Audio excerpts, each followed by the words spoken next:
রহমত পূর্ণ হোক প্রভাত আমার, তাহাজ্জুদ আর ফজরের অভ্যাস আছে যার, রহমত পূর্ণ প্রভাত হয় তার। আলহামদুলিল্লাহি রাব্বিল আলামিন ওয়াসসালাতু ওয়াসসালামু আলা সাইয়্যিদিল মুরসালিন আম্মা বা'দু ফাউযু বিল্লাহি মিনাশ শাইতানির রাজীম বিসমিল্লাহির রহমানির রহিম। আসসালাতু ওয়াসসালামু আলাইকা ইয়া রাসূলুল্লাহ ওয়া আলা আলিকা ওয়া আসহাবিকা ইয়া হাবিবাল্লাহ। আসসালাতু ওয়াসসালামু আলাইকা ইয়া নবিয়াল্লাহ ওয়া আলা আলিকা ওয়া আসহাবিকা ইয়া নূরাল্লাহ। মাদানী চ্যানেলের দর্শক শ্রোতা, আলহামদুলিল্লাহ আবার উপস্থিত হয়েছে রহমতপূর্ণ প্রভাত অনুষ্ঠান নিয়ে। যে যেখান থেকে আমাদের অনুষ্ঠান দেখছেন সকল দর্শককে জানাই আন্তরিক মোবারকবাদ। নবী রাহমাত শফি উম্মাহ সাল্লাল্লাহু তাআলা আলাইহি ওয়াসাল্লামের আলিশান ফরমান, তোমরা যেখানেই থাকো না কেন আমার উপর দুরূদ শরীফ পাঠ করো, কেননা তোমাদের দুরূদ আমার নিকট পৌঁছে থাকে। সাল্লু আলাল হাবিব সাল্লাল্লাহু তাআলা আলা মুহাম্মদ সাল্লাল্লাহু তাআলা আলাইহি ওয়াসাল্লাম। যেই দর্শক শ্রোতা, আমরা অনুষ্ঠানের শুরুতে কোরআনে পাকের তেলাওয়াত শ্রবণ করি। চলুন তেলাওয়াত শুনি। আউযু বিল্লাহি মিনাশ শাইতানির রাজীম। বিসমিল্লাহির রহমানির রহিম।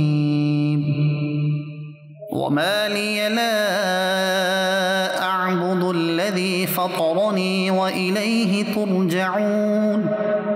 আ'আত্তাখিযু মিন দুনিহি আলিহাতান ইন ইউরিদনির রহমানু বিদুররিন লা তুগনি আন্নী শাফাআতুহুম শাইআন ওয়া লা ইউনকিযুন।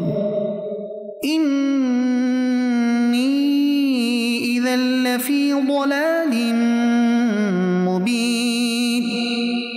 ইন্নী আমানতু বিরাব্বিকুম ফাসমাউন।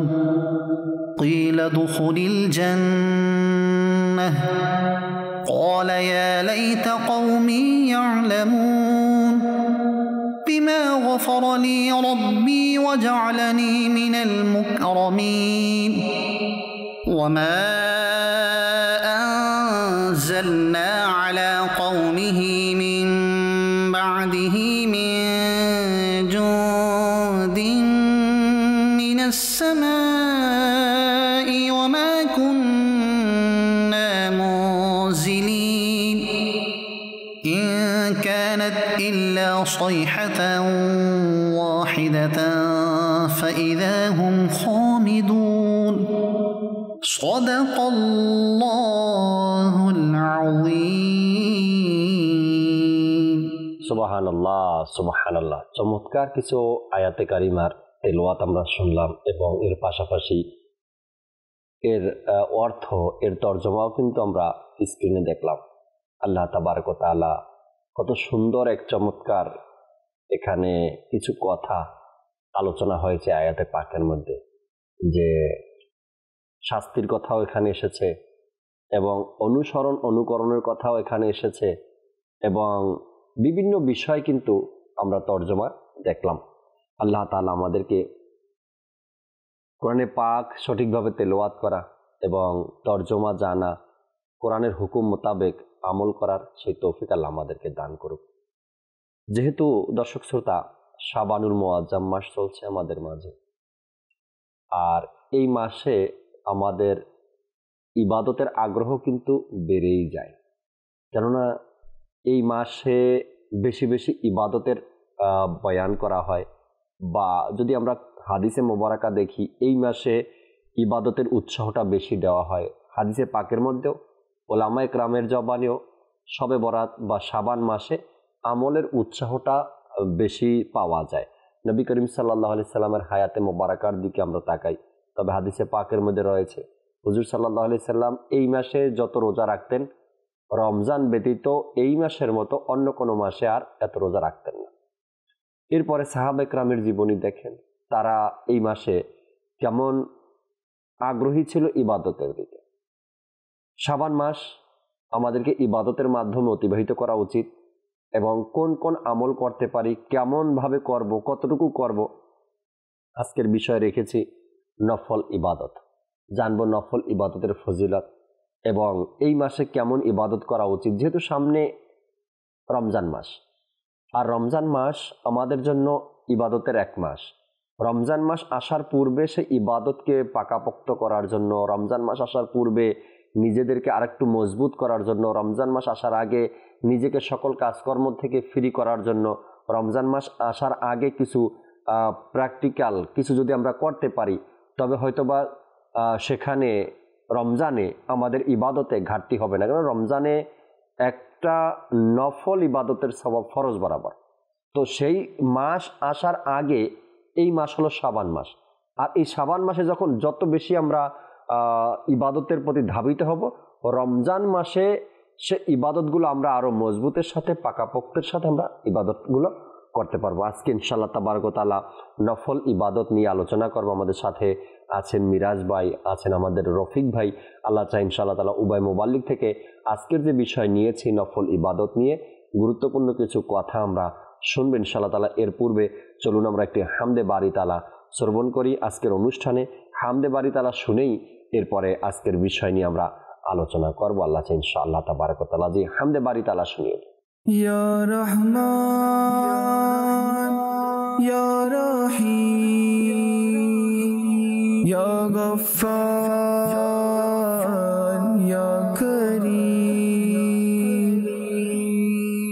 ইয়া ইলাহি সদায় আমি তোমার দানের সঙ্গ চাই, মুশকিলেতে পড়লে তখন আশঙ্কারি সঙ্গ চাই। ইয়া ইলাহি রোজে হাসরে সূর্য যখন মাথা উপর, ইয়া ইলাহি রোজে হাসরে সূর্য যখন মাথার উপর, ছায়াবিহীন বিদেহের শীতল ছায়ার সঙ্গ চাই। ইয়া ইলাহি সদায় আমি তোমার দানের সঙ্গ চাই, মুশকিলেতে পড়লে তখন আশঙ্কারি সঙ্গ চাই।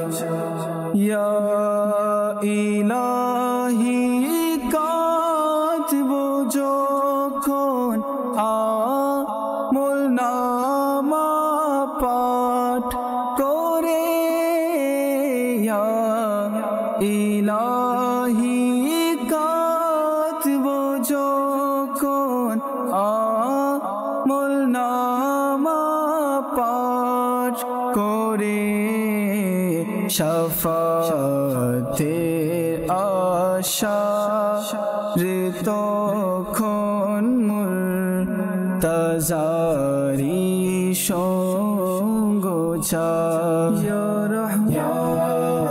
ইলাহি সদায় আমি তোমার দানের সঙ্গ চাই, মুশকিলেতে পড়লে তখন আশঙ্কারি সঙ্গ চাই।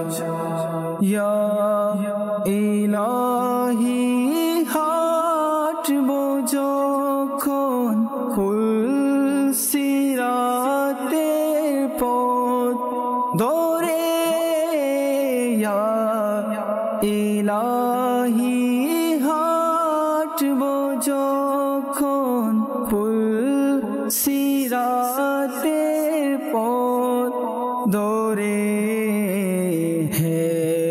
হেদায়াতের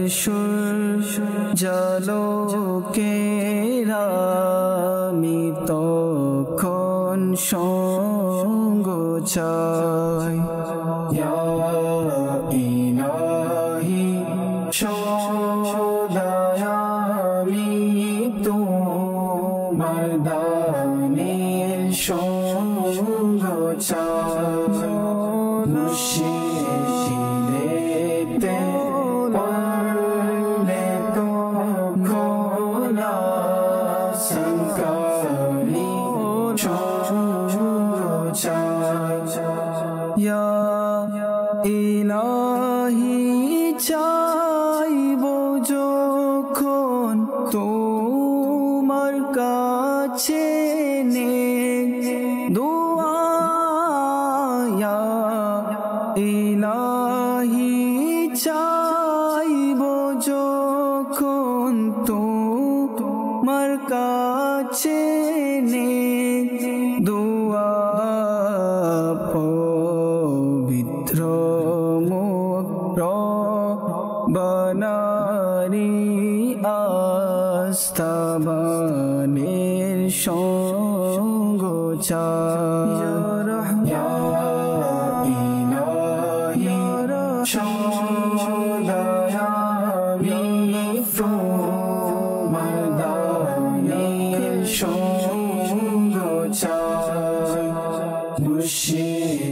মুর্শিদিতে পড়লে তো খোলা সংকারি সঙ্গ চাই ইয়া ইলাহি রেজা যখন সিজদা হতে তুলবে শির ইয়া ইলাহি রেজা যখন সিজদা হতে তুলবে শির মুস্তাফার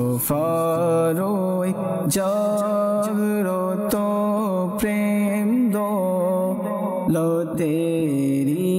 সঙ্গ চাই ইয়া ইলাহি সদায় আমি তোমার দানের সঙ্গ চাই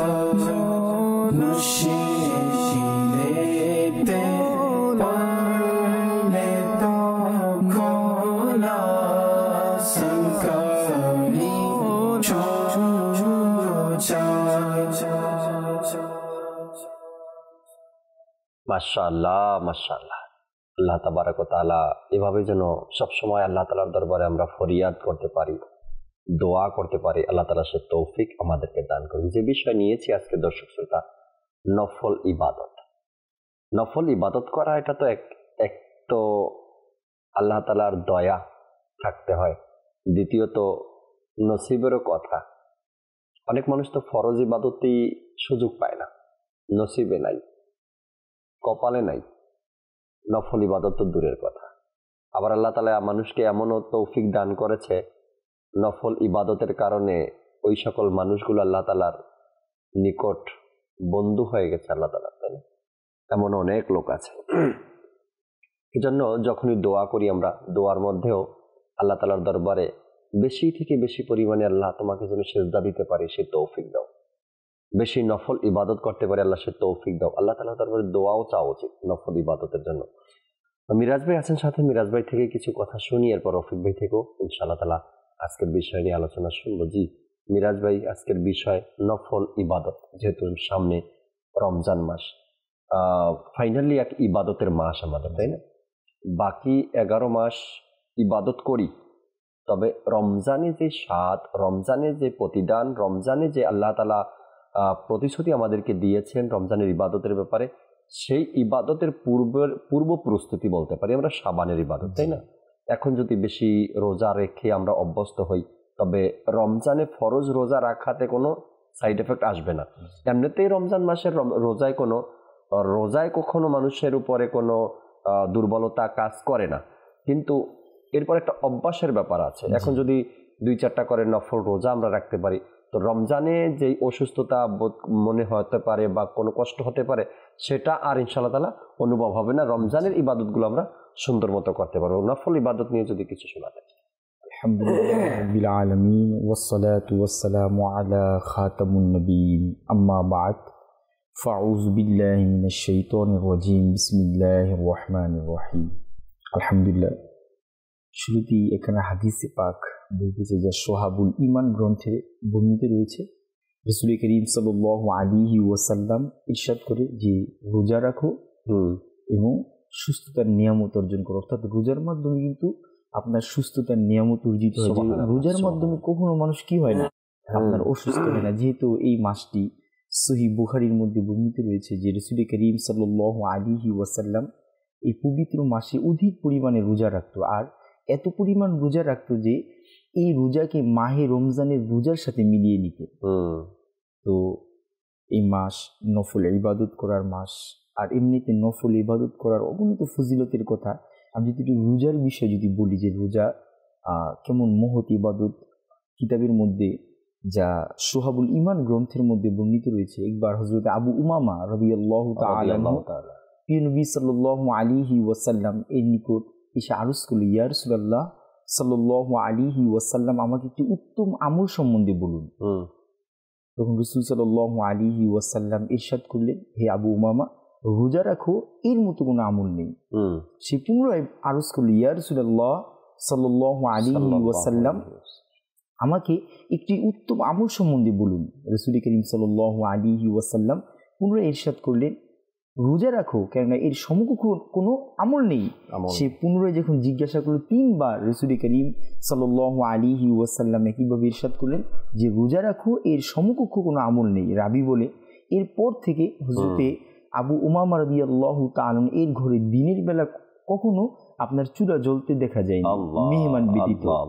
ইনি কিতাব রোজা রাখতেন, জি, সব সময় ধারাবাহিক রোজা রাখতেন। আসলে দুনিয়াবি যদি আমি একটা উদাহরণের কথা বলি জাকির ভাই, যে নফল ইবাদতের হলো এমন একটি ইবাদত যার ব্যাপারে কিতাবের মধ্যে আসছে যে নফল ইবাদতের মাধ্যমে বান্দা আল্লাহ তাআলা নৈকট্য অর্জন করে। কিতাবে কিভাবে আর হাদিসের খোলাসা, যখন বান্দা এক পর্যায়ে নফল ইবাদত করতে থাকে, আল্লাহ তাকে ভালোবাসে, আর ভালোবেসে নিজের বন্ধু বানিয়ে নেয়। আল্লাহ বলে তার হাত আর সাধারণ হাত থাকে, ওটা আল্লাহ তাআলার কুদরতি হাত হয়ে যায়। বলে সেই যে চোখ দ্বারা দেখে, ওই চোখটা সাধারণ চোখ থাকে না, ওটা আল্লাহ তাআলার কুদরতি দৃষ্টি হয়ে যায়। তো নিঃসন্দেহে নফল ইবাদতের খুব তাপমর্যাদা রয়েছে, এবং কিতাবের মধ্যে এটাও বর্ণিত রয়েছে যে আমরা দুনিয়াবি যদি উদাহরণের দিকে যদি আমরা একটু দেখি, যে কোনো প্রতিষ্ঠানে কেউ আপনার কর্মরত রয়েছে, কোনো সময় একটা সাধারণ মানুষ মালিকের ভালোবাসা অর্জন করতে পারে না, বা মহাজনের ভালোবাসা অর্জন করতে পারে না যতক্ষণ না সে ডিউটির পরেও এক্সট্রা কিছু না করে।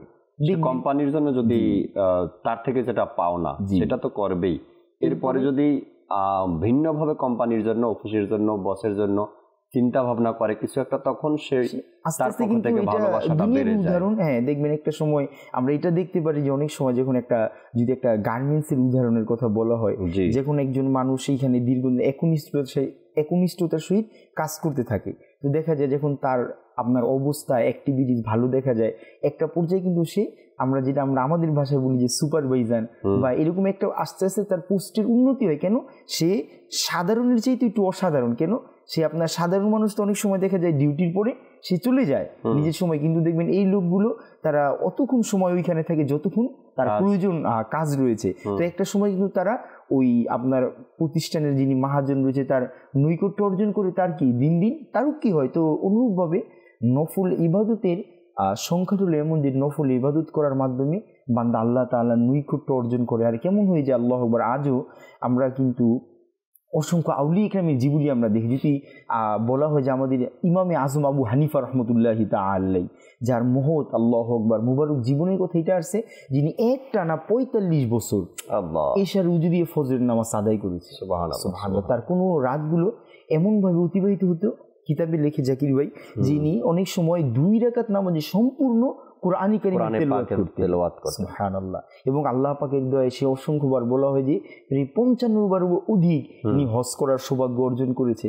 আল্লাহ পাকের কেমন দয়া তার উপর হয়েছে যে যারা নফল ইবাদত করে, যখন শেষবার ইমামে আজম আবু হানিফা রাহমাতুল্লাহি তাআলা আলাইহি হজ করার সৌভাগ্য অর্জন করলো, তো তার জন্য খানায় কাবার দরজা খুলে দেওয়া হলো। আল্লাহ আল্লাহ আর সে ওইখানে খানায় কাবার মধ্যে তাশরিফ নিয়ে ওইখানে আপনার নামাজ আদায় করলেন, 2 রাকাত নামাজে সম্পূর্ণ কোরআনী কারীমের তিলাওয়াত করে যখন কান্নাকাটি করতে রইল, তখন গায়েব থেকে খানায় কাবার আপনার কোণা থেকে আওয়াজ আসতে লাগলো যে তুমি আমার ভালোভাবে আমার মারফাত অর্জন করে নিয়েছো, আর আমি তোমাকে কি অর্থাৎ নিজের ভালোবাসার পাত্র বানিয়ে নিয়েছি, এবং কিয়ামত অবধি তোমাকে যারা ভালোবাসবে আমি তাদের সবাইকে কি করে দিলাম, ক্ষমা করে দিলাম, যে তাদের জন্য সুসংবাদ রয়েছে যে যারা ইমামে আজম আবু হানিফা রাহমাতুল্লাহি তাআলাকে ভালোবাসে। এইভাবেই যুগে যুগে যারা মহান আল্লাহ তাআলার নৈকট্য অর্জন করেছে ইবাদতের মাধ্যমে, তারা দুনিয়া ও আখিরাতে নিঃসন্দেহে সম্মানিত হয়েছে, কামিয়াবি হয়েছেন, আল্লাহ তাআলা সন্তুষ্টি অর্জন করেছেন এবং দুনিয়া আর আখিরাতে তারা কামিয়াবি অর্জন করেছেন। নফল ইবাদত হয়তো আপনাকে আমাকে প্রেশার দেওয়া হয় না ইসলামের মধ্যে যে নফল ইবাদত করতেই হবে, না। নফল ইবাদত হলো আপনার ভিতর থেকে যে ইচ্ছাটা আসবে, যতটুকু আসবে ততটুকু। যদি এমন হয় যে আজ আমি বেশি না, ফরজ নামাজের পাশাপাশি ইশরাক ও চাশতের নামাজ আদায় করব, আর আমি আওয়াবিনের নামাজ আদায় করব, বাস এটাই যথেষ্ট। কন্টিনিউ এতটুকুই করেন, আপনি এতটুকুই করেন। আপনার ভিতর থেকে যেটা আসে নফল ইবাদতের জন্য, না লোক দেখানোর জন্য, না মানুষকে দেখানোর জন্য, না একদিনে 1000 রাকাত নফল নামাজ আদায় করলেন এরপর আবার ছেড়ে দিলেন, না, এমন কিছুই না। আপনি 5 ওয়াক্ত নামাজের পাশাপাশি ইশরাক ও চাশতের নামাজ, আওয়াবিনের নামাজ, এতটুকু যদি আপনি আঁকড়ে ধরেন, 1 বছর 2 বছর এভাবে অতিবাহিত করেন, এরপরে যদি আপনার মন থেকে আরও আসে যে আমি আরেকটু চেষ্টা করি, দেখিনি তাহাজ্জুদ পড়তে পারি কিনা, তাহাজ্জুদের নসিব আমার হয় কিনা। আগে আপনি শুধু রমজান মাসে রোজা রাখতেন, একটু দেখেন আপনি আইয়ামে বীজের রোজা রাখতে পারেন কিনা। যে সকল প্রায় নবীদেরই তরিকা ছিল এটা, আইয়ামে বীজের রোজার ব্যাপারে। চাঁদের মাঝ বরাবর যে রোজাগুলো তারা রাখতেন, 13, 14, 15, এই রোজাগুলো রাখতে পারেন কিনা, মাসে শুধু 3টা। এভাবে যদি ধারাবাহিকতা আপনি কম আমলের মাধ্যমে ধারাবাহিকতা বজায় রাখেন, তবে হয়তো আল্লাহ তাবারক ওয়া তাআলা এই ছোট আমল, এই কম আমল হয়তো আল্লাহ তাআলার দরবারে কবুল হয়ে যাবে। আল্লাহ তাআলা আপনার আমার জীবনের গুনাহ খাতাকে মাফ করে দিবেন। নফল ইবাদত আল্লাহ তাআলার অনেক পছন্দ, অনেক পছন্দ, অনেক পছন্দ। একটি হাদিসে পাকের মধ্যে পড়লাম যে ব্যক্তি আল্লাহ তাআলার জন্য একটা রোজা রাখে, একটা নফল রোজা রাখে, বলা হয়েছে যদি আল্লাহ তাআলার জন্য কোনো ব্যক্তি একটা রোজা রাখে, তাকে জাহান্নাম থেকে এতটা দূরে রাখবে, হাদিসে পাকের মধ্যে সেই জাহান্নামের দূরত্ব তার থেকে কত হবে এর বর্ণনা দিতে গিয়ে হাদিসে পাকের মধ্যে এভাবে ইরশাদ হয়েছে, একটা কাক জন্ম থেকে নিয়ে মৃত্যু পর্যন্ত, ইন্তেকাল পর্যন্ত, ওই কাকটা যতটুকু উড়তে পারে, উড়ে যেতে পারে, ওই একদিন আল্লাহর জন্য রোজা রাখা ব্যক্তি সে কাকটা যত দূরে যেতে পারবে তার থেকে জাহান্নামকে আল্লাহ তাআলা তত দূরে সরিয়ে দেয়। এবং এক রিওয়ায়াত মোতাবেক জালালউদ্দিন সিয়ুতি রাহমাতুল্লাহি তাআলা বলে যে প্রায় 500 বছর কাক হায়াত পায়, 500 বছরও বাঁচে। তো এই যে সে কাকটা জন্ম থেকে নিয়ে উড়তে থাকে, শেষ দিন পর্যন্ত সে যত দূরে যাবে, তো ওই একদিন রোজা পালনকারী আল্লাহর জন্য তাকে জাহান্নাম থেকে আল্লাহ তাআলা এতটা দূরে রাখবেন, জাহান্নামের জন্য হাওয়া বাতাসও তার গায়ে না লাগতে পারে। এর জন্য বোঝানো হয়েছে যেন জাহান্নামের কোনো ঘ্রাণও তার, গন্ধ যেন তার নাকে না আসতে পারে, এতটা দূরে রাখবে আল্লাহ তাআলা একদিন রোজা পালনকারীর জন্য। এই জন্য নফল রোজা আমাদের জন্য খুবই জরুরি। রফিক ভাই আছেন সাথে, রফিক ভাই থেকে কিছু নফল ইবাদতের ব্যাপারে কথা শুনে এরপর আমরা ইনশাআল্লাহ দর্শক নাতে রাসূল মকবুল সাল্লাল্লাহু আলাইহি সাল্লাম শুনবো, সবাই মিলে আল্লাহ চায়। জি রফিক ভাই। আলহামদুলিল্লাহি রাব্বিল আলামিন ওয়াস সালাতু ওয়াস সালামু আলা সাইয়্যিদিল মুরসালিন, আম্মা বা'দ। আলহামদুলিল্লাহি রাব্বিল আলামিন। আজকে এই রহমতপূর্ণ প্রভাত অনুষ্ঠানে বিষয় নিয়েছেন আপনি নফল ইবাদত। জি, এই নফল ইবাদতটাকে অনেক সময় আমরা একটু ইগনোর করি সব সময়, যে ফরজ সুন্নত, অনেকে তো ফরজ পড়েই দৌড়ের উপর থাকি, ছুটতে থাকি আমরা, অনেককেই দেখা যায়। না সুন্নতের আমাদের কাছে গুরুত্ব আছে? সুন্নতে যেহেতু গুরুত্ব নেই, তো আমাদের কাছে নফলের গুরুত্ব কি করে? নফলের গুরুত্ব কি করে? অথচ আল্লাহ তাবারাক ওয়া তাআলা ইবাদতের স্বাদ নফলের মধ্যে রেখেছেন। সুবহানাল্লাহ, সুবহানাল্লাহ। ইবাদতের যে টেস্ট অফ ওয়ার্শিপ, এটা লুকিয়ে রেখেছেন নফল ইবাদতে। নফল ইবাদত। আল্লাহ তাআলা আপনাকে আমাকে কেন সৃষ্টি করেছেন, কি কারণে সৃষ্টি করেছেন? কোরআনুল করিমকে যদি আমরা জিজ্ঞেস করি যে কোরআনুল করিম তুমি বলে দাও যে আল্লাহ তাআলা আমাকে কেন সৃষ্টি করেছে, প্রত্যেকটা ঘটনার পিছনে মানে there is a reason behind every incident. প্রত্যেকটা ঘটনার পিছনে কিন্তু একটা কারণ থাকে। আর সেই ঘটনাটা তারাই ফাইন্ড আউট করে যারা বিবেকবান ব্যক্তি। এখন আল্লাহ তাআলা তো বিবেক সবাইকে দিয়েছে। কেউ বিবেকটাকে ঘুম পাড়িয়ে রাখে, তুমি ঘুমাও আমি আমার কাজ করি। আর বিবেকবান ব্যক্তিরা সবসময় সেই বিবেকের সদ্ব্যবহার করে থাকে প্রত্যেকটা কাজে। তো আল্লাহ তাআলা কোরআনুল করিমের মধ্যে ইরশাদ করছেন, ওয়ামা খালাকতুল জিন্না ওয়াল ইনসা ইল্লা লিয়াবুদুন, যে আমি জিন এবং মানব জাতিকে সৃষ্টি করেছি শুধুমাত্র আমার ইবাদতের জন্য। তো আমি যদি দেখি যে কোরআনুল করিম আমাকে আমার প্রশ্নের জবাব দিচ্ছে যে তোমাকে শুধুমাত্র ইবাদতের জন্য সৃষ্টি করেছে, and not only you but also all of the jinn, আমরা যে বলি জিন জাতি, তো এই জিন জিন্নাতকেও আল্লাহ তাআলা সৃষ্টি করেছেন ইবাদতের জন্য, মানব জাতিকেও সৃষ্টি করেছেন ইবাদতের। আচ্ছা, ফরজকে আমরা কেন বেশি গুরুত্ব দিই? যে আল্লাহ তাআলা ফরজের আদেশ করেছেন। তবে মনে রাখতে হবে যে ফরজের মাধ্যমে শুধু আমি যে আব্দ, আমি যে আল্লাহ তাআলার বান্দা, আমি যে গোলাম, এই আবদিয়াতের ইজহার হয়, প্রকাশ পায় ফরজের মাধ্যমে। এরপরে আল্লাহ তাআলা ফরজের পরে শরীয়তের মধ্যে যে বিধান এসেছে ওয়াজিবের গুরুত্ব, ওয়াজিবের পরে রয়েছে সুন্নতে মুআক্কাদা, এরপর অন্যান্য বিষয় চলে আসছে। তো নফলটাকে আমরা যে দেখি এটা হচ্ছে একটা অপশনাল সাবজেক্ট, আপনার ইচ্ছা, আপনি পড়তেও পারেন নাও পড়তে পারেন, তবে পড়লে সওয়াব আছে, না পড়লে গুনাহ নেই। মুস্তাহাবে যে বিষয়টা আসছে, তো এই যে বিষয়টা, অথচ এই বিষয়ের মধ্যেই আল্লাহ তাআলা সব ইবাদতের যে নিগূঢ় রহস্য সেটাই রেখেছে নফলের মধ্যে। কেন? যত আল্লাহ তাআলার ওয়ালিগণ পৃথিবীতে এসেছেন না, আউলিয়া কেরাম, কারণ আল্লাহ তাআলার বান্দাদের মধ্যে সবচেয়ে নৈকট্য অর্জনকারী বান্দা তারাই যারা আল্লাহর ওয়ালি। আর ওয়ালি হয়েছে কিভাবে? ইবাদত, ফরজের পরে সুন্নাত, সুন্নাতের ফরজের পরে ওয়াজিব, ওয়াজিবের পরে সুন্নাত, সুন্নাতের পরে নফল, এবং এই নফলের আধিক্যতার কারণে, আধিক্যের কারণে তারা এক সময় আল্লাহর ওয়ালিতে পরিণত হয়েছে এই নফলের মাধ্যমে। তারা কিন্তু ফরজ বাদ দেন নাই, তারা এই ওয়াজিবও বাদ দেননি, তারা সুন্নাতও বাদ দেননি। কারণ সুন্নাত বাদ দিয়ে কেউ কখনো আল্লাহর ওয়ালি হতে পারে না। ঠিক আছে, তা আমি শুধু ফরজ পড়লাম, তা আমি কি শুধু আবদিয়াতের প্রকাশ করলাম যে আমি আল্লাহর বান্দা। ঠিক আছে না? তো এখন আমরা তো মৃত্যু থেকে পালিয়ে বেড়াই না, আর মুমিনরা কিন্তু মৃত্যুকে আলিঙ্গন করতে চায়, আল্লাহর ওলিগণ। কেননা দুনিয়া তো হচ্ছে ফিতনা ফাসাদের একটা স্থান, পরীক্ষার স্থান। তো এই স্থান থেকে আল্লাহকে রাজি খুশি করে যত তাড়াতাড়ি স্থান থেকে যাওয়া যায়, বিদায় নেওয়া যায়, ততটাই কল্যাণ। কেন? আমি বেঁচে থাকলেই আমার দ্বারা গুনাহ হবে, আমার চোখ দিয়ে গুনাহ, আমার কান দিয়ে গুনাহ। কেননা গুনাহ থেকে একমাত্র আম্বিয়া কেরাম আলাইহিমুস সালাতু ওয়াস সালাম, যারা নবী, তারা নিষ্পাপ, তাদের যার দ্বারা গুনাহ সংগঠিত হওয়া এটা কল্পনা করা যাবে না। আর নিষ্পাপ কারা? ফেরেশতারা। বাকি যারা আছে সাহাবায়ে কেরাম, আল্লাহর ওলিগণ, সাধারণ মানুষ, আমরা মানে সাহাবায়ে কেরামকে, আল্লাহর ওলিগণকে আল্লাহ তাআলা মাহফুজ রেখেছেন, সুরক্ষিত রেখেছেন। আর সাধারণ মানুষ আমরা তো গুনাহের মধ্যে রয়েছি, আমাদের চোখ গুনাহ করছে, আমাদের জবান গুনাহ করছে, আমাদের কান গুনাহ করছে, সবকিছু আমাদের গুনাহের মধ্যে নিমজ্জিত।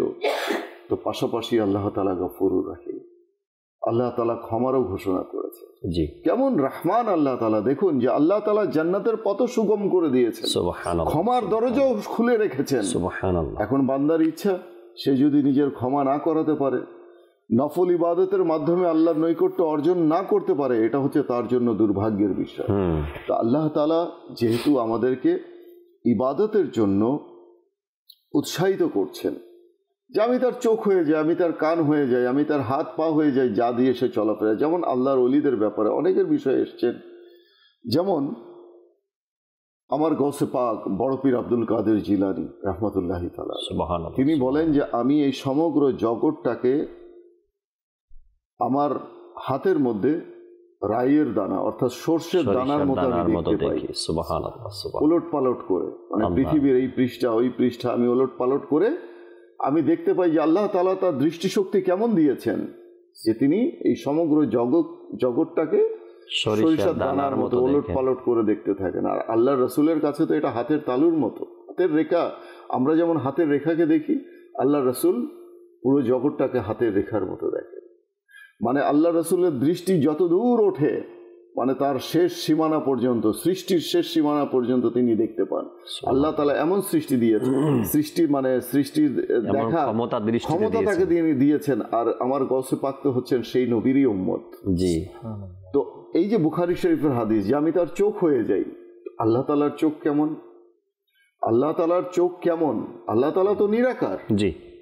আল্লাহ তাআলার না হাত আছে, না পা আছে, না চোখ আছে। আমরা কি দিয়ে আল্লাহ তাআলাকে কল্পনা করলো? আল্লাহ তাআলা দেখতে কেমন? তো ফকিহ কেরাম যারা রয়েছেন, ইসলামিক চিন্তাবিদ, ওলামায়ে কেরাম, মুফতিয়ানে কেরাম, তারা বলেন যে আল্লাহ তাআলা নিরাকার। জি। আল্লাহ তাআলা নূর। এটাই আকীদা, এটাই আহলে সুন্নাত ওয়াল জামাতের আকীদা। তো এখন সেই আল্লাহ যে দেখতে পান, এখন কিভাবে দেখবেন, কি দিয়ে দেখবেন, সেটা আল্লাহ তাআলার বিষয়, সেদিকে আমরা না যাই। কিন্তু আল্লাহ তাআলা দেখতে পান। জি। আর কেমন দেখতে পান? অমাবস্যার রাতে, অমাবস্যার রাত কেমন হয়? নিকোষ কালো অন্ধকার। সেই অমাবস্যার রাতে কালো পাথরের উপর কালো পিঁপড়াকে দেখতে পান তিনি। আল্লাহ অন্তর্যামী, সর্বদ্রষ্টা, সুবহানাল্লাহ। শুধু কি তাই, সেই কালো পিঁপড়ার পদধ্বনি, সেই পাথরের উপরে চলার পদধ্বনিও তিনি শুনতে পান। আল্লাহ আল্লাহ, কেমন সর্বশ্রোতা! সুবহানাল্লাহ, সুবহানাল্লাহ। মানে যার মতো কেউ শুনতে পায় না, যার মতো কেউ দেখতে পায় না। জি। এখন আল্লাহর ওয়ালির ব্যাপারে এমন এসছে যে আমি তার চোখ হয়ে যাই, যে চোখ দিয়ে সে দেখে। সুবহানাল্লাহ, সুবহানাল্লাহ। অর্থাৎ সেই চোখটা আর আমাদের মতো থাকে না, সাধারণ চোখ না। এই জন্য আল্লাহর ওলিগণ কিন্তু সাধারণ মানুষের কি অন্তরটাও দেখতে পান, তার কর্মটাও দেখতে পান, তার আমলটাও দেখতে পান, আমলটাও শুদ্ধ। আল্লাহু আকবার, আল্লাহু আকবার। এই যে বিষয়টা, এখন কোন বান্দা যদি চায় যে আমি তো ফরজ ইবাদত করলাম, আমি তো ওয়াজিব পালন করলাম, আমি সুন্নাতও করলাম, এবার আমি একটু নফলের দিকে জোর দিই।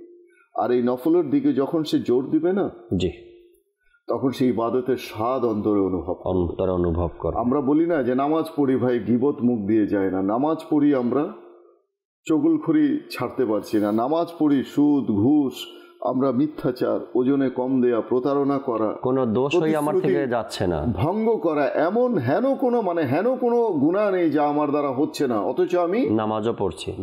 সেই নামাজটাকে তো বেষ্টনী দিতে হবে। What is the reason behind this incident?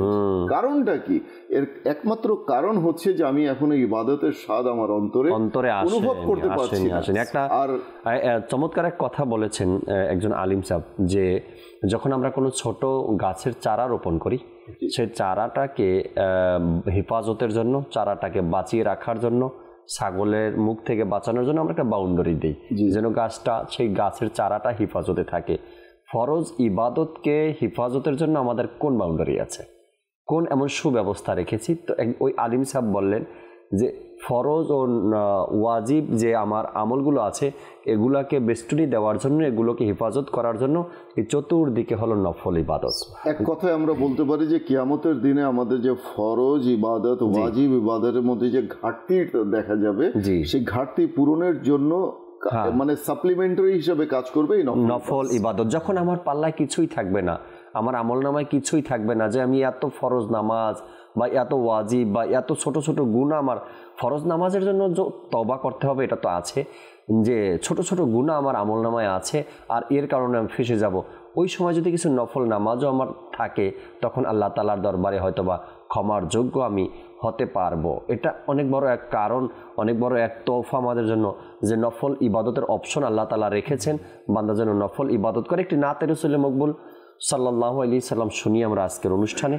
এরপরে দর্শক আপনাদের কলগুলো নেওয়ার চেষ্টা করবো আল্লাহ ইনশাআল্লাহ তাআলা। যে আমাদেরকে একটি কালাম শুনিয়ে দিন। প্রিয় নবী, প্রিয় নবী, প্রিয় নবী, প্রিয় নবী, প্রিয় নবী, প্রিয় নবী, আকা কাছে ডেকে নাও প্রিয় নবী, আকা তব দিদার দাও প্রিয় নবী, আকা কাছে ডেকে নাও প্রিয় নবী, আকা কাছে ডেকে নাও প্রিয় নবী, তব দিদার দাও, তব দিদার দাও প্রিয় নবী,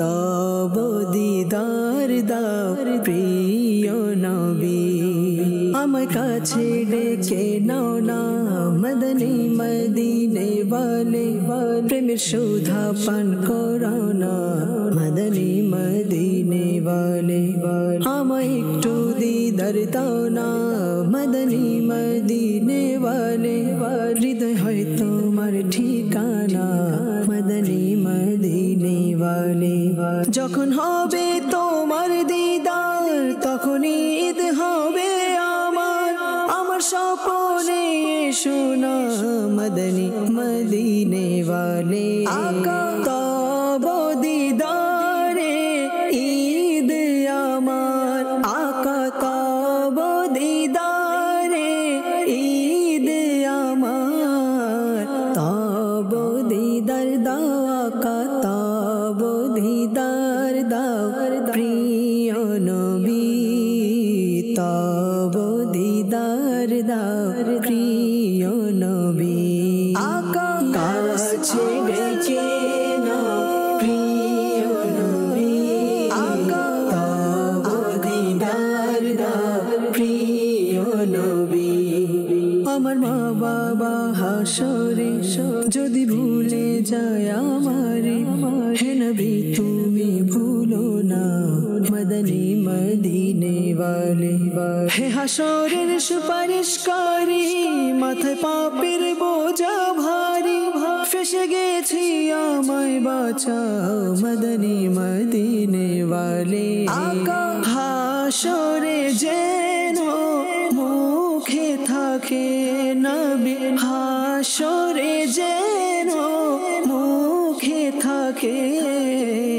আমারে বাঁচাও, আমারে বাঁচাও আকা, আমারে বাঁচাও প্রিয় নবী, আমারে বাঁচাও প্রিয় নবী, আকা কাছে ডেকে নাও প্রিয় নবী, আকা তব দিদার দাও প্রিয় নবী, আমি গরিব অসহায় কে আর হবে আমার সহায়, হে নবী তুমি মোর সাহারা মদনী মদিনে ওয়ালে, তোমার দ্বার হতে উত্তম, তোমার দ্বার হতে মনোরম, আছে কি এমন ঠিকানা মদনী মদিনে ওয়ালে, আকা গুম্বদে খাজরার ছায়া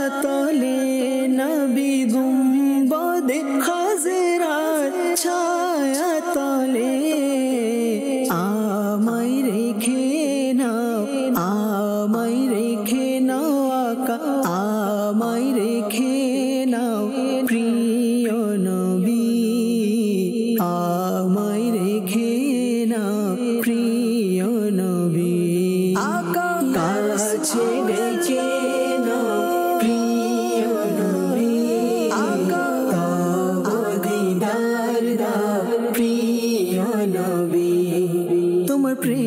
চাই আত্মার থাকি যেন তাতে গ্রেফতার ধনের মোহ দূর করো না মদনী মদিনে ওয়ালে আমি যদিও গুনাহগার তবু উম্মত আমি তোমার চরণে রেখো না মদনী মদিনে ওয়ালে আকা গুনাহের সাগরে ডুবে আছি গুনাহের সাগরে ডুবে আছি আকা গুনাহের সাগরে ডুবে আছি আমারে বাঁচাও আমারে বাঁচাও আকা আমারে বাঁচাও প্রিয় নবী আমারে বাঁচাও প্রিয় নবী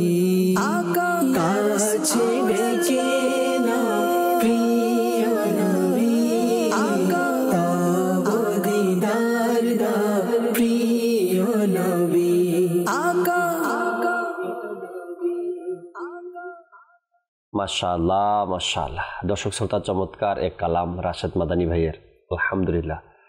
যখনই আপনি শুনবেন এমন ধরনের কালামগুলো, তো হৃদয়ের প্রশান্তি আপনার অর্জন হবে। আশা রাখি যদি আপনি ওই অন্তর নিয়ে শুনতে পারেন এই কালামগুলো, আল্লাহ তাআলা কবুল করে নিক আমাদের রাশেদ মাদানী ভাইকে। আল্লাহ তাআলা যে চমৎকার এক ভয়েস, এক কণ্ঠ আল্লাহ তাআলা দিয়েছেন, আর এর মাধ্যমে ইশকের ধ্বনি অর্থাৎ আমার রসুলের প্রেম ছড়িয়ে দিচ্ছেন চতুর্দিকে। আল্লাহ তাআলা কবুল করে নিক।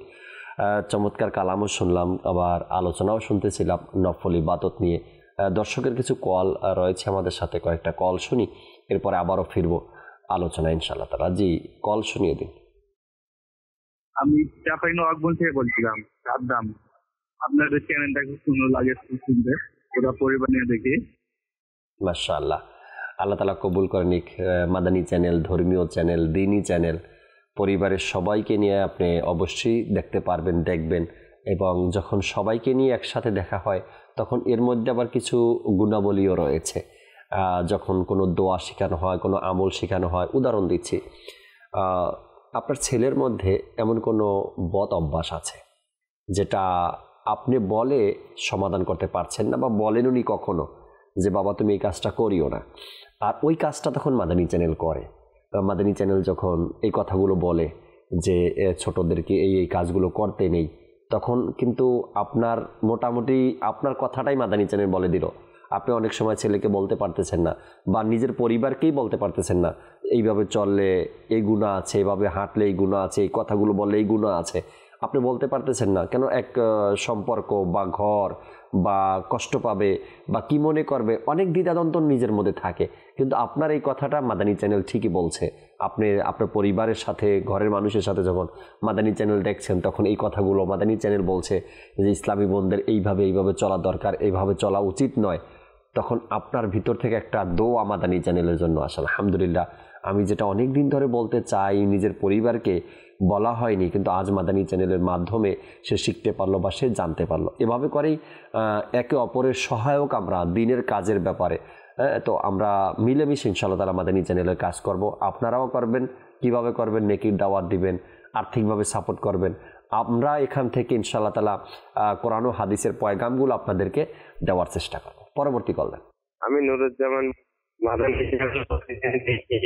মাদানী চ্যানেল দেখে 5 ওয়াক্ত নামাজ পড়ি।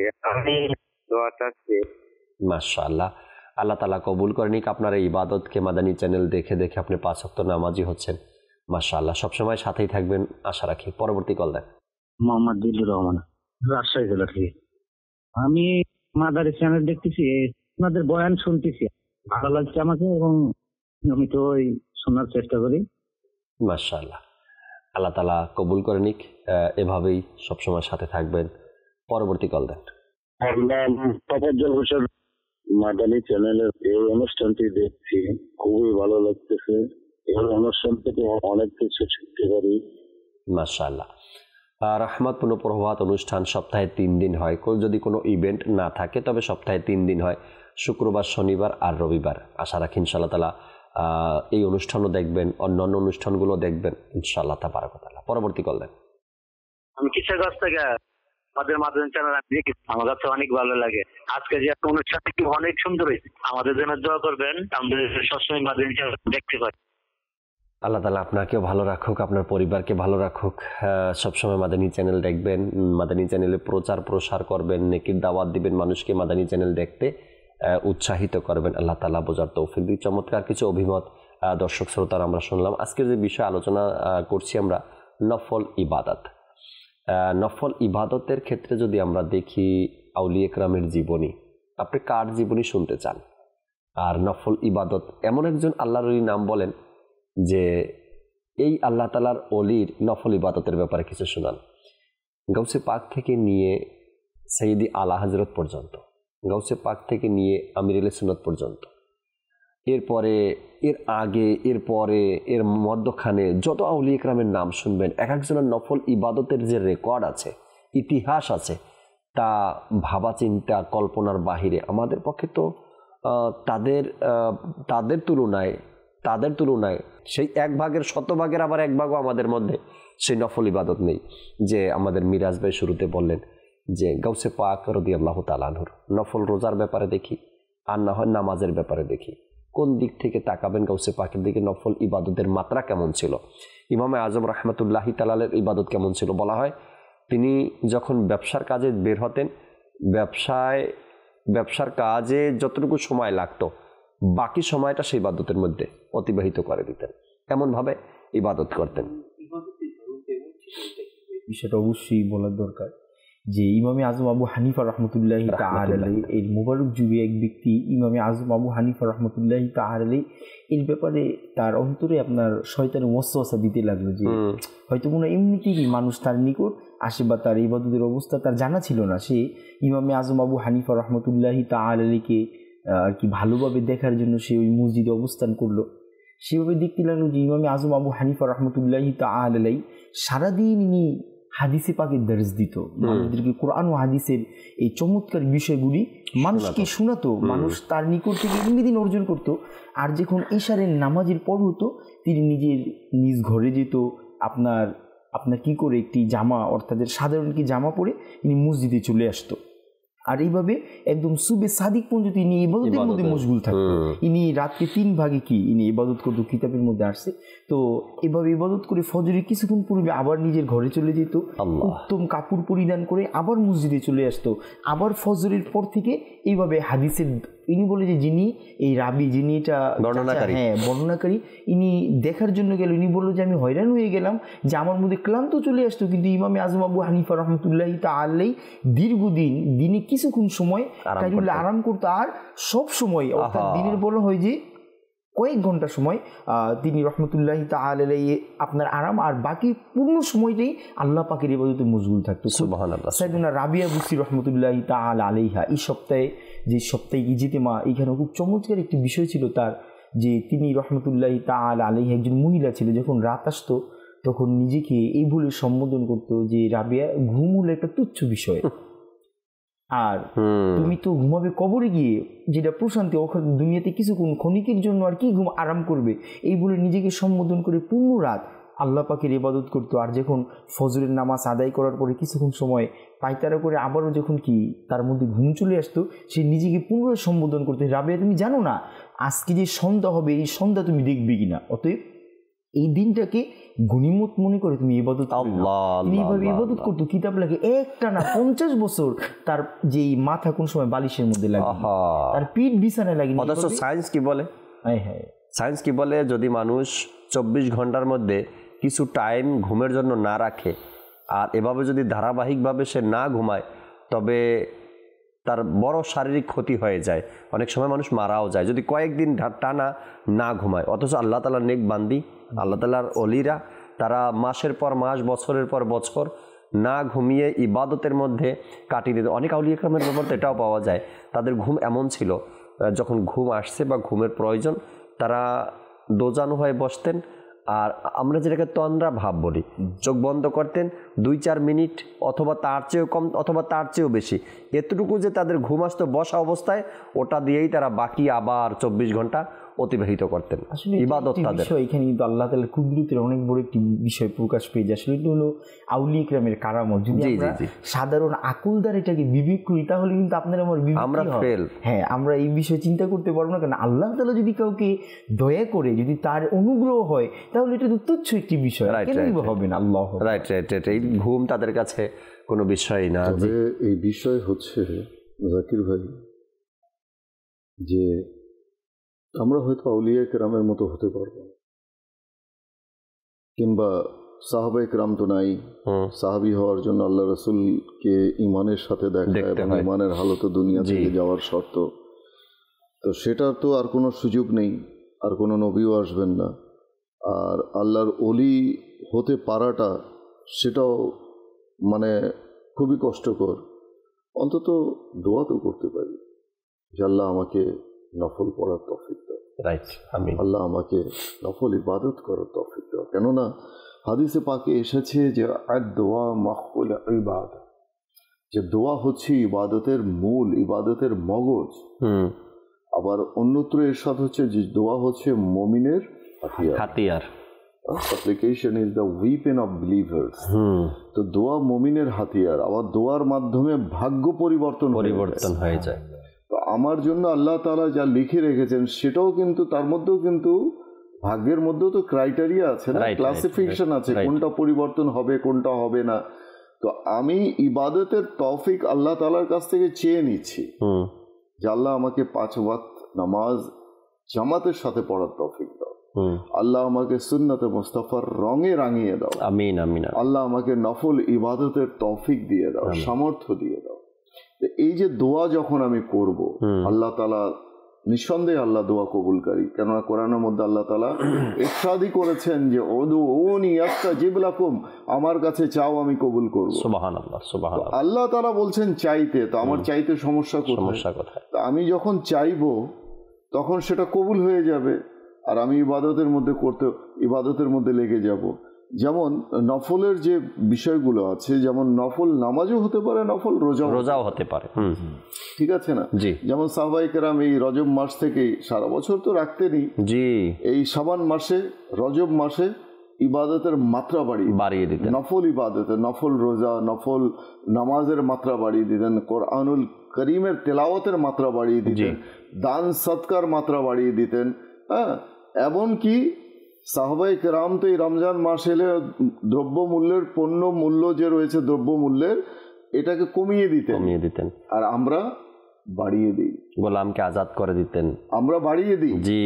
আমরা মানুষকে কষ্ট দিই, ওনারা মানুষের জন্য সহজ করে দিতেন। তো কোথায় ওনারা, কোথায় আমরা? কিন্তু আমার কথা হলো কি, আমরা একটু চেষ্টা করলে অন্তত নিজের আমলটাকে ঠিক করতে পারি। হ্যাঁ, তো সকালে যেমন আপনার চাশতের নামাজ থেকে শুরু করে ইশরাক রয়েছে, তো যেমন চাশতের ব্যাপারে এসেছে হাদিসে পাকে যে কি হবে, তার আমল নামায় একটি পূর্ণ হজ ও উমরার সওয়াব লিখে দেওয়া হবে। আচ্ছা, ইশরাকের নামাজ পড়লে কি হবে? মানুষের শরীরে হচ্ছে 360টা জয়েন্ট রয়েছে, এই 360টা জয়েন্টের সদকা আদায় হয়ে যাবে, সুবহানাল্লাহ, যেটা এমনি কোনো মানুষের পক্ষে সম্ভব নয়। কারণ আল্লাহ তাআলার এক একটা নিয়ামতের আমরা কিভাবে সেটা শুকরিয়া আদায় করব? সম্ভব না। আল্লাহ তাআলা এত অজস্র নিয়ামত আমাদেরকে দিয়েছেন।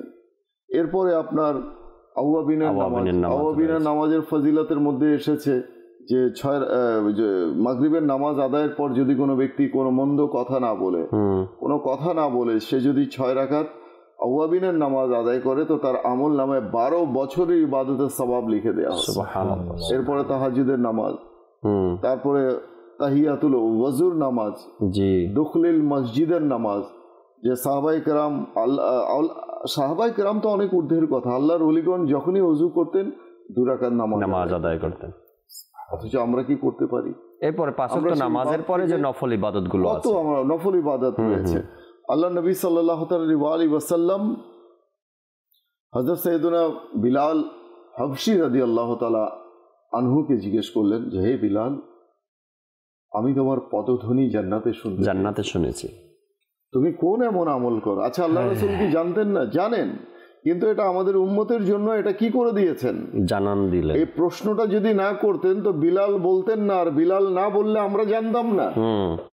যখন বলা বলি হলো তখনই তো লেখালেখি হলো। হ্যাঁ, তো বিলাল রাদিয়াল্লাহু তাআলা আনহু কি বললেন, ইয়া রাসূলুল্লাহ, তেমন কিছু তো নেই, কোনো আমল নেই, আল্লাহ, তবে আমার যখনই ওযু ভেঙে যায় আমি ওযু করে 2 রাকাত তাহিয়াতুল ওযু নামাজ আমি আদায় করি। আল্লাহু আকবার। আর এর বদৌলতে আল্লাহ তাআলা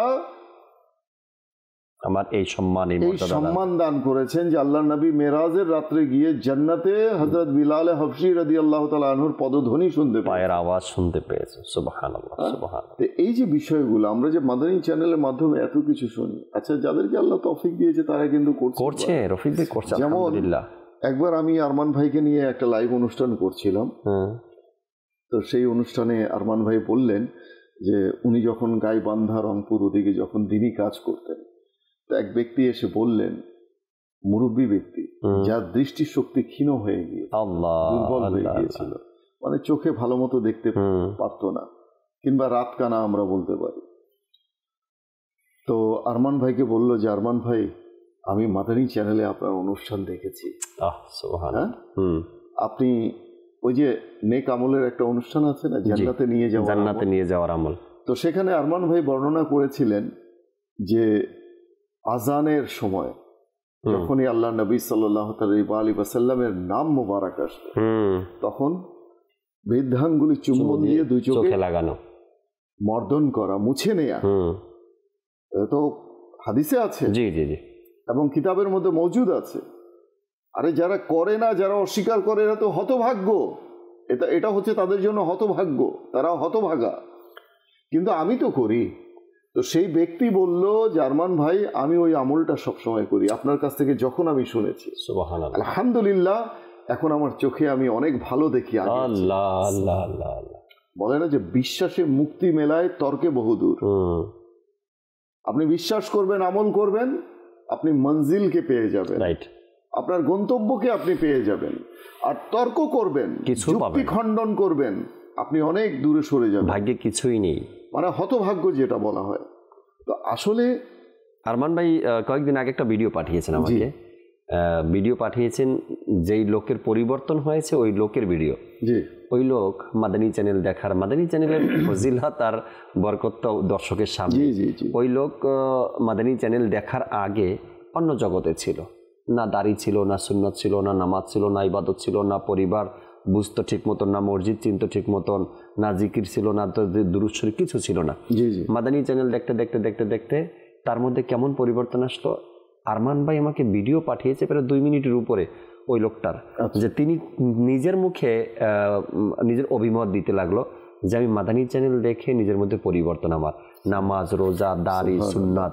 এরপরে কি শুধু এখানেই শেষ নয়, তিনি এখন একটা মসজিদের খেদমতে আছেন, শুধু মাদানী চ্যানেল দেখে, শুধু মাদানী চ্যানেল দেখে একটা মসজিদের মধ্যে তিনি মসজিদের খেদমতে আছেন। তার মুখেরই কথা, তার মুখ থেকেই বলা এই অভিমত আমার মোবাইলে আরমান ভাই ভিডিও করে পাঠালেন। তো মাদানী চ্যানেলে যে কথাগুলো বলা হয়, নফল ইবাদত, নফল আমল, নফল রোজা, নফল নামাজ, আমরা একটু একটু সামনে আগানোর চেষ্টা করি, একটু একটু আমরা পদক্ষেপ নেওয়ার চেষ্টা করি।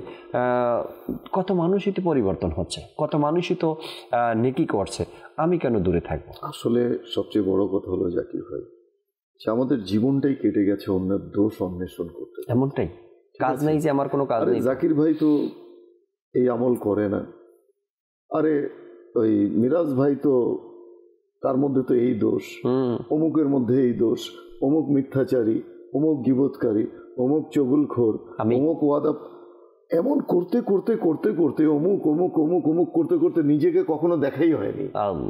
আমি নিজেকে কখনো দেখতেই পেলাম না যে আমি কি, আহা, নিজের ব্যাপারে ভাবার সময় আসে। নামাজ পড়ে না, অমুক তো ইয়ে করে না, তমুক তো ইয়ে করে না। আরে বাবা, কে কি করছে না করছে সেটা তুমি দেখো না, কথায় আছে না, ইট ইজ সেইড নো থাইসেলফ, কথিত আছে যে তুমি তোমার নিজেকে চেনো, নিজেকে জানো, রাইট, হ্যাঁ, হোয়াট ইউ আর, তুমি নিজেকে চেনো। আল্লাহ তাআলা তোমাকে সৃষ্টি করেছেন, কেন করেছেন? নিজেকে চেনো, তোমাকে কি করতে হবে, মানে what to do and what not to do, তোমাকে আল্লাহ তাআলা সবকিছু, তো ইসলাম তো সবকিছু নীতিমালা দিয়ে দিয়েছে, আলহামদুলিল্লাহ। এখন তুমি পথ চলো, আর এই পথ চলতে গিয়ে পথ চলতে গিয়ে একজন সহায়ক দরকার, কি?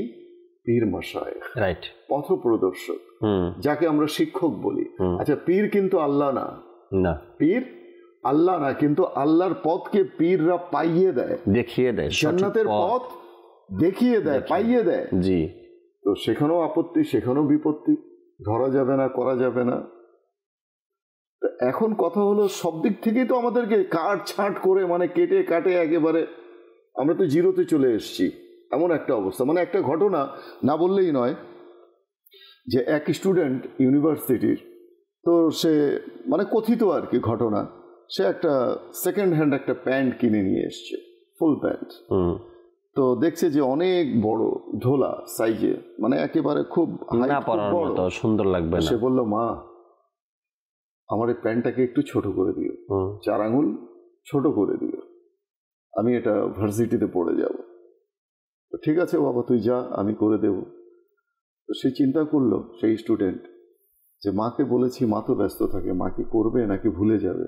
আচ্ছা ঠিক আছে, বোনকে বলেছি, এই তুই আমার প্যান্টটাকে একটু 4 আঙুল ছোট করে দিস, আমার প্যান্টটা বড়, খারাপ লাগে পরে যেতে।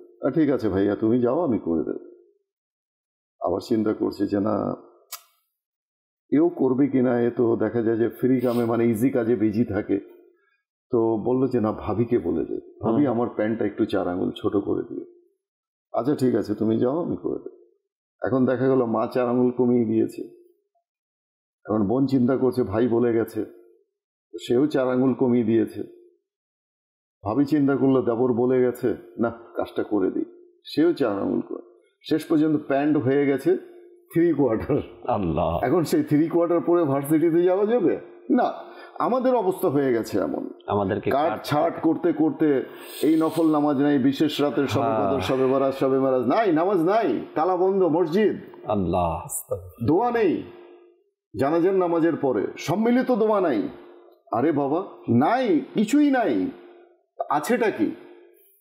মানুষকে ইবাদত বন্দিগি থেকে মানে সরাতে সরাতে সরাতে সরাতে তাদেরকে জিরোতে নিয়ে এসেছে। এর পিছনে তো নিশ্চয়ই একটা মিশন আছে, একটা উদ্দেশ্য আছে, সেটা তো আমাকে বুঝতে হবে। আমি ইবাদত করব, আমার কাজে আসবে, আমি ইবাদত করব, আমার কাজে আসবে। কেন আপনি শুধু মানে শবে বরাতেই কেন? ঠিক আছে, আপনি শবে বরাতে পড়েন না, আপনি 365 দিন পড়েন না, তাহলে তো শবে বরাতও এতে শামিল হয়ে যাবে। আমি আমার নফল ইবাদত আমি করব, যে কোনো সময় করব। বিশেষ দিনগুলোতে আপনাকে সরানোর উদ্দেশ্যই হচ্ছে যেন আপনি এই রাতের ইবাদতের মূল্যায়ন আপনি না করেন। যখন মানুষ না করবে, সবাই যখন ইবাদত করছে রাত জেগে, আপনি ঘুমাচ্ছেন, বেশ ভালো কথা, আপনি তো জান্নাতের টিকিট পেয়ে গেছেন, আপনার করার দরকার নেই, আপনি জান্নাতের সুসংবাদ পেয়ে গেছেন। আরেকজনকে বাধা কেন দিচ্ছেন? হ্যাঁ, আমি তো বরবাদ হয়েই গেছি, তোমাকেও আমি ডুবিয়ে মারব, আল্লাহ তাআলার পরে। এমনটা আসলে আমাদেরকে বুঝতে হবে, আমাদেরকে জানতে হবে। দেখেন, নিজের ভালো পাগলেও বোঝে, রাইট। আমি প্রায় সময় আমি বলি যে আমি কোনো পাগলকে আজ পর্যন্ত রাস্তায় গাড়ির চাকায় পৃষ্ঠ হতে মরতে দেখিনি। সত্যি কথা বলছি, আমি হয়নি। কেন হবে? সে নিজেরটা ভালো বোঝে তো। কারণ নিজের ভালো পাগলও বোঝে, যখন দেখে গাড়ি আসছে আইল্যান্ডের উপরে উঠে যায়। মরে কারা জানেন? সেফটি, নিজের সেফটি আগে। মরে কারা জানেন? সুস্থ মস্তিষ্ক সম্পন্ন ব্যক্তিরা, প্যান্ট শার্ট পরা, টাই লাগানো, মরে পড়ে আছে। হয়তো কোনো কলেজ স্টুডেন্ট, ভার্সিটি স্টুডেন্ট, সুস্থ মানুষ মরে পড়ে থাকে। পাগলকে আমি দেখিনি আজ পর্যন্ত। চিন্তার বিষয়। আমাদের কথা হলো যে এত কিছু মাদানী চ্যানেল বলছে, অথচ আমরা বুঝতে পারছি না, আমাদের মাথার উপর দিয়ে যাচ্ছে। এর মধ্যে থেকে সৌভাগ্যবান ব্যক্তি তারাই যারা করে নিচ্ছে। আলহামদুলিল্লাহ, আলহামদুলিল্লাহ। আল্লাহ তাআলা তাদের উসিলায় আমাদেরকেও করার তৌফিক দিন। আলহামদুলিল্লাহ, আলহামদুলিল্লাহ, আমিন। একটু আগেই তো এই কথাগুলোই বলছিলাম যে অনেক মানুষ এরকমের দর্শক শ্রোতা যাদের পরিবর্তন মাদানী চ্যানেল দেখে হয়েছে। আলহামদুলিল্লাহ, আল্লাহ তাআলা আমাদেরকে বোঝার আর আমল করার তৌফিক দান করুক।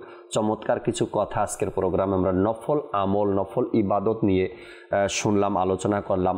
আমরা কিছু কিছু এখান থেকে আঁকড়ে ধরি, যতটুকু সম্ভব হয় আপনার দ্বারা, আমার দ্বারা। দিন তো অতিবাহিত হয়ে যায়। যার বয়স 30 বছর, আপনি হয়তো দেখছেন যে না, আপনার 30 বছর কীভাবে অতিবাহিত হয়ে গেছে। বিজি থাকেন আর ইজি থাকেন, অতিবাহিত হয়েই গেছে। এর ফাঁকে যদি 2-4 রাকাত করে নফল নামাজ, 2-1টা নফল রোজা, কিছু তাসবিহ, তাহলিল, ইবাদত, রিয়াজত করতে পারতাম, তবে হয়তো বা 30 বছরের মধ্যে এই কাজগুলো আমার কাজে আসতো। আল্লাহ রাসূল মিষ্টান্নকে পছন্দ করতেন, মিষ্ট জাতীয় বস্তু পছন্দ করতেন, সেই সুবাদে হালুয়া তৈরি করে রুটি বানিয়ে বুজুর্গানে কেরাম করেছেন, জি সাহাবাই কেরাম করেছেন, তাদের জীবনী থেকে সাব্যস্ত। এখন আমাদের জীবনীতে এসে নাই হয়ে গেছে। আল্লাহ যেন এমন না করে যে আমি একদিন নাই হয়ে যাই, নাই নাই করতে করতে আমি নাই হয়ে গেলাম, শূন্য হাতে এসেছি আর শূন্য হাতেই দুনিয়া থেকে চলে গেলাম। আল্লাহ ইমানের হেফাজত দান করুক। যতই আমরা বাধা দেই না কেন, আজ পর্যন্ত এই সকল নেক কাজে বাধা অনেক কাজেই এসেছে, কিন্তু কেউ এই নেক কাজগুলোকে দাবিয়ে রাখতে পারেনি। মানে সবচেয়ে দুঃখের বিষয় জাকির ভাই, যে নেগেটিভ জিনিসগুলো আমাদের কাছে চলে আসে, নেতিবাচক নাই নাই নাই, তো আছে আছে আছে এই জিনিসগুলো আমাদের কাছে এখনো পৌঁছাচ্ছে না। যাদের কাছে নাইয়ের প্রচারণাটা এত বেশি যে এখন আমাদের কাছে শুধু নাই নাই দেখি আমরা, আছে আছে শব্দটা খুঁজে পাওয়া যায়। যাই হোক, বলছিলাম যে এমন কিছু নেক কাজের ব্যাপারে, নেক আমলের ব্যাপারে, মুস্তাহাব কাজের ব্যাপারে অনেকেরই অনেকভাবে মন্তব্য আসে, কিন্তু আজ পর্যন্ত আল্লাহ তাআলার দয়ায় এটাকে একেবারে যেই শেষ করে দিতে পারছে এমনটা না। মিলাদুন্নবীর ব্যাপারে অনেক অনেক কথা বলছে, কিন্তু আল্লাহ তাআলার দয়ায় চলছে। এই যে হালুয়া রুটির কথা বললেন, কিন্তু আহলে সুন্নাত ওয়াল জামাতের পক্ষ থেকে কি কখনো বলা হয়েছে যে হালুয়া রুটি শবে বরাতের কোনো অংশ? এটা বলা কখনো কোনো আলেম কখনো বলবে না। আমরা এটা বলি যে এক ইবাদতের রাতে মানুষকে চাঙ্গা রাখার জন্য, মানুষকে উৎফুল্লতা দেওয়ার জন্য এক আয়োজন এটা, এবং মানুষকে খাওয়ানো এটা সওয়াব। অনেক মানুষ অনেক কথা সোশ্যাল মিডিয়াতে লেখছে, বলছে, কিন্তু দেখেন ঢাকা ইউনিভার্সিটিতে কেমন ভাবে হালুয়া রুটি বিতরণ হয়েছে, কেমন ভাবে বিতরণ হয়েছে, আমি তো অবাক, এত খুশি হয়েছি, আমি শেয়ারও করেছি অনেক। জি জি। তো এই যে আমরা শুধু শুধু কেন বলি, আমি এবছর তো আরো জেনারেল শিক্ষিত মানুষদেরকেও সোশ্যাল মিডিয়াতে এসে এই ব্যাপারটাতে বলতে শুনেছি, জাগরণ হচ্ছে। কিন্তু জি জি, জেনারেল শিক্ষিত মানুষও এই বিষয়টা বুঝে গেছে যে ছোটবেলায় আমরা মাগরিবের পরেই মাইকের আওয়াজ শুনতাম যে ওয়াজ নসিহত করছে, মসজিদের মধ্যে বয়ান করছে ইবাদতের ব্যাপারে। কই এগুলো আপনারা বলতে বলতে বলতে বলতে কি করে দিয়েছেন, এগুলো একদম ছাটখাট করে দিয়েছেন, যেটা রফিক ভাই বললেন। তো এমনটা করিয়েন না, মানুষকে ইবাদতমুখী হতে দেন। কেন বাধা দিচ্ছেন? কেন আপনি বাধা দেওয়ার কে? আল্লাহর বান্দা আল্লাহর সাথে সম্পর্ক জোড়া লাগানোর জন্য, আল্লাহর সাথে সম্পর্ক মজবুত করার জন্য হয়তো একটা রাতকেই না হয়তো নির্ধারণ করেছে, বাধা দেওয়ার কি আছে? আল্লাহ তাআলা বোঝার তৌফিক দিক। মাদানী চ্যানেল যা বলে আমরা তা শুনি, মাদানী চ্যানেল যা করতে বলে সেটা আমরা করি। একটা জিনিস মাথায় রাখতে হবে জাকির ভাই, কোনো সাধারণ মানুষ এটা তো মানে অত বেশি মানে ইলমে দিন তো নেই, কারণ আলিমের ভুল ত্রুটি আলিমই ধরতে পারে, তাই না? ডক্টরের ভুল ত্রুটি, ডক্টর কি ইনজেকশন দিচ্ছে রোগীকে, ওটা সেই ভালো বিজ্ঞ লোকই ডক্টরই বুঝতে পারবে। সে দেখবে এসে জি রোগীর যে মানে থাকে, আপনার ডেইলি যে মেডিসিনের একটা চার্ট থাকে, সেটা দেখবে, আরে তুমি তো বিষাক্ত পয়জন ইনজেকশন দিয়ে দিয়েছে, মানে ইনজেক্ট করেছে নার্স, বলে এ তো রোগী যাচ্ছে, শেষ হয়ে যাচ্ছে। এই ভুলটা, অথচ সাথে কিন্তু অ্যাটেন্ডেন্ট থাকে, সে কিন্তু বুঝতে পারে না যে কি দেওয়া হচ্ছে, ভুল কোনটা করছে, মানে ভুল তো হতেই পারে না। তো দেখা গেল যে ইনজেকশন দেওয়ার কথা ছিল তার পরিবর্তে ভুলটা দিয়ে দিলে, এটা তো হতেই পারে। এমন ঘটনা অহরহ আমরা দেখেছি, মানুষ মারাও যাচ্ছে। কেউ যদি কখনো বলে যে এটা নাজায়েজ, এটা হারাম, এটা বিদআত, এটা শিরিক, অন্তত তাকে প্রশ্ন করা উচিত যে এটা কোথায় হারাম, কোথায় বিদআত, কোথায় শিরিক, আমাকে একটু দেখিয়ে দিন কোরআন হাদিসের মাধ্যমে। আর এখানে কিন্তু একটি সুস্পষ্ট একটা বিষয় হলো যে এটা কিন্তু পূর্বের আউলিয়া কেরামের মধ্যে, এটার মাধ্যমে কিন্তু পূর্বে যে একটা সময় ছিল, আমরা দেখতাম যে একদম ছোট সময় আমাদের পরিবারের মধ্যে ফুপু যারা, অন্যান্য যারা, তারা এক বাসা থেকে আরেক বাসায় কি এটা আলহামদুলিল্লাহ আপ্যায়নের জন্য হোক আদান প্রদান করতে, এটার মাধ্যমে কিন্তু জাকির ভাই এই যে আত্মীয়তা, একটা ভ্রাতৃত্বের যে একটা বন্ধন, ভালোবাসাটা কিন্তু বৃদ্ধি হতো। আপনাদের যে আমাদের প্রতিবেশী যারা আছে, এটা করার কারণে তাদের মধ্যে আলহামদুলিল্লাহ আমি মুসলমান ভাই হিসাবে অপর মুসলমানের মনে রয়েছে, যারা গরিব রয়েছে, যারা চাইলেও সবসময় কি হয় না, তো এটার মাধ্যমে কিন্তু মানুষের মধ্যে ভালোবাসাও বৃদ্ধি পায়। একজন মুসলমানের প্রতি আরেকজনের ঝগড়াঝাটি দূর হয়, মন মালিন্য যেগুলো থাকে এগুলো দূর হয়ে যায়। আল্লাহ তাআলা বোঝার তৌফিক দিক, আমল করার তৌফিক দিক। নফল ইবাদতের প্রতি আমরা ধাবিত হই, নফল ইবাদতকে আমরা আঁকড়ে ধরি। মানুষ কি বলল, মানুষের কথায় কান না দিয়ে যত বেশি আল্লাহকে সেজদা দিতে পারবো আমার জন্য তত লাভ। আমি আল্লাহর জন্য যত রোজা রাখতে পারবো তত আমার জন্য লাভ। আমি আল্লাহর জন্য মানুষকে খাওয়াতে পারবো আমার জন্য লাভ। আল্লাহর জন্য মানুষকে সুপরামর্শ দেবো আমার জন্য লাভ। আল্লাহর জন্য মানুষকে ইবাদতের প্রতি দাওয়াত দেবো আমার জন্য লাভ। যদি লাভটা আমরা বুঝতে পারি নিজের ভালোটা, তবে এই কাজগুলো আমাদের বেশি পরিমাণে করা দরকার। আল্লাহ তাআলা আমাদেরকে বোঝার আমল করার তৌফিক দান করুন, আমিন বিজাহিন নবিল আমিন সাল্লাল্লাহু তাআলা আলাইহি ওয়াসাল্লাম। আগামী পর্বগুলোতে আবার নতুন নতুন কোনো বিষয় নিয়ে আপনাদের সামনে উপস্থিত হওয়ার চেষ্টা করব। ততক্ষণ মাদানী চ্যানেলের সাথেই থাকুন। সাল্লু আলাল হাবিব সাল্লাল্লাহু তাআলা আলা মুহাম্মদ সাল্লাল্লাহু তাআলা আলাইহি ওয়াসাল্লাম। রহমত পূর্ণ হোক প্রভাত আমার, তাহাজ্জুদ আর ফজরের অভ্যাস আছে যার, রহমত পূর্ণ প্রভাত হয় তার।